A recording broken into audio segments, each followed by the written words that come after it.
bon, vous êtes là? Excusez-moi, je redécouvre mon décor parce que ça fait 5 mois que j'ai pas tourné ici. Mais bon, on a un homme de l'ombre de prévu aujourd'hui, donc c'est parti.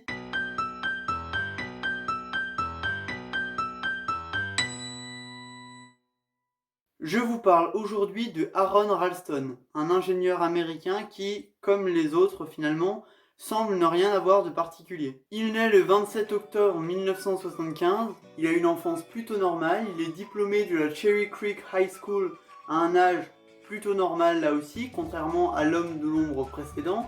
Je vous y ramène si vous ne l'avez pas encore vu. Il rentre à l'université de Pittsburgh, bon là j'avoue il est un petit peu balèze quand même. Il termine premier de sa promo avec un diplôme en génie mécanique, en français et un certificat mineur de piano. C'est un élève très impliqué, il est membre de nombreuses associations universitaires. Alors qu'il est encore à l'université, il multiplie les stages à l'étranger et devient sportif de haut niveau. Sa passion est l'alpinisme.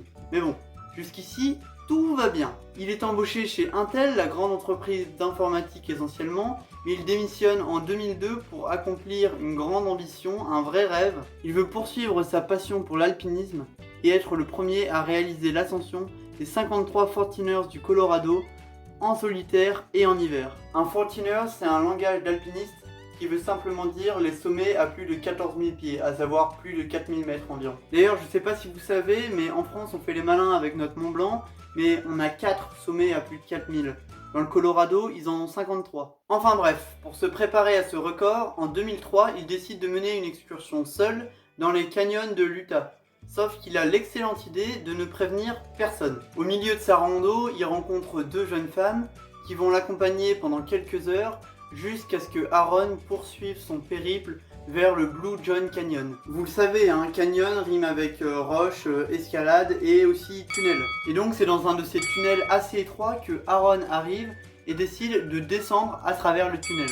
Il décide ainsi, pour s'aider dans sa descente, de s'appuyer contre un gros rocher qui semble stable, mais elle n'est pas vraiment. Du coup, le rocher il supporte pas le poids d'Aaron et il se barre. Au revoir, ô grand rocher. Enfin du coup, forcément, puisqu'il s'était appuyé dessus, Aaron se casse la gueule aussi. Au revoir, ô grand Aaron. Donc il dévale le canyon suivi par ce fameux rocher de plusieurs tonnes, et une fois arrivé en bas, le rocher lui tombe dessus et il meurt. Fin de l'histoire, bonne fin de journée à tous. Non, c'est faux bien évidemment. Le rocher lui tombe dessus, mais que sur son bras. Seulement là, bah, il est coincé. Donc il essaye d'abord de libérer son bras. Sans succès. Et là, à ce moment-là, il se rend compte que c'est la merde. Il est coincé là et je vous rappelle que personne ne sait où il est. Donc soit il trouve un moyen de s'en sortir, soit il meurt, ici, en compagnie de son fidèle rocher. Heureusement pour lui, il est tout à fait prêt à lutter grâce à un équipement hors pair. Il a sur lui une gourde d'à peine 1 litre d'eau, 2 barres de céréales, son matériel d'escalade, une caméra et un canif. Usé en plus. Bref, c'est la méga merdasse. Mais pour le coup, il fait preuve d'une bravoure assez dingue. Il essaye d'abord de soulever le rocher grâce à ses cordes et ses mousquetons, en vain. Il essaye ensuite, avec son canif, de faire sauter des petits morceaux de rocher afin de pouvoir libérer son bras, en vain.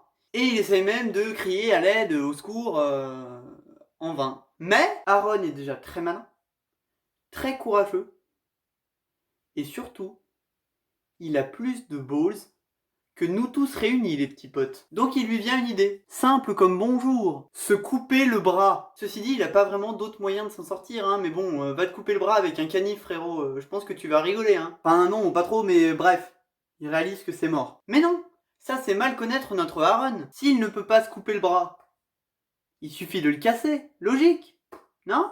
Enfin, je sais pas si c'est logique, mais en tout cas, c'est ce qu'il fait, et il faut croire que ça marche. Maintenant, il ne lui reste donc plus qu'à couper la peau, la chair et les ligaments. Un jeu d'enfant, quoi. Ça dure 1h05. C'est bon pour vous? Le mec passe quand même 1 heure à couper son propre bras dans le plus grand des calmes. Enfin, le problème, c'est qu'il est seul, je vous l'ai dit. Donc il est pas vraiment au bout de ses galères. D'ailleurs, je vous raconte ça tout de suite, mais avant... Petite interlude, précision pas ouf ouf. Il passe 6 jours et 5 nuits dans ce canyon à essayer d'en réchapper avec, je vous rappelle, 1 litre d'eau et 2 barres de céréales. Bref, vous vous en doutez, dans cette situation, on est obligé de faire des trucs qu'on kiffe pas forcément. Pour survivre, il est obligé de boire son urine. Au bout de 2 jours, il commence à avoir des hallucinations. Le 4e, il est convaincu qu'il va mourir ici, donc il gratte son épitaphe au canif sur son pote le rocher. Ah oui, s'il y en a qui savent pas. Il enregistre même un message d'adieu à ses proches avec sa caméra. Il est rongé par la déshydratation, l'hypothermie, l'infection. Il s'affaiblit d'heure en heure, mais un peu de poésie dans ce joyeux merdier. Le 5e jour, il a une vision d'un petit garçon. Et à ce moment-là, il est convaincu que ce petit garçon est en fait son fils. Il comprend donc qu'il va forcément se sortir de là. Et c'est dans cet élan d'espoir qu'il entreprend sa dernière manœuvre, à savoir se casser le bras, se le couper et pouvoir se libérer. Reprenons. Il doit donc se casser de là avec son demi-bras, qu'il a emballé dans un sac plastique. Là, on est sur du premier soin de compète, les potes. Et attendez, le gars s'arrête pas là. Vous savez quand même qu'avec son moignon dans un sac plastique, il doit se taper une descente de 25 mètres en rappel. Dans un canyon, même avec mes 2 bras, je le fais pas, c'est bon? S'ensuit une marche de 5 heures en plein soleil. Et enfin, il tombe sur une famille de touristes néerlandais qui lui fournit un peu d'eau, un peu de nourriture et surtout du soutien. Quelques heures après, un hélicoptère arrive et l'emmène à l'hôpital, justement au moment où Aaron allait succomber. Parce que je vous rappelle quand même qu'il a mangé 2 barres de céréales en une semaine et qu'il perd son sang depuis quasiment 10 heures maintenant. Bref, l'histoire se finit bien, quelques années plus tard il se remet à l'alpinisme. En 2005, il réalise bien son ambition des 53 Fortiners du Colorado en hiver et en solitaire, avec même une contrainte en plus, un bras en moins.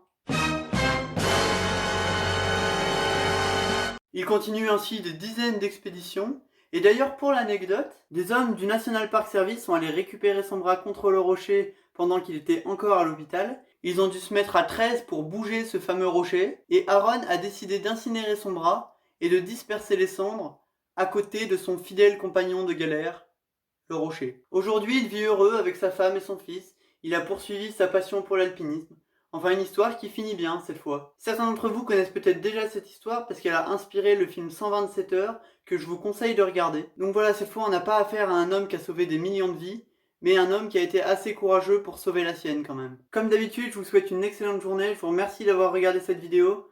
N'hésitez pas à vous abonner et à liker si elle vous a plu, ça me fera vraiment plaisir. C'est ce qui m'encourage à continuer. Donc merci à tous et à bientôt pour une nouvelle vidéo.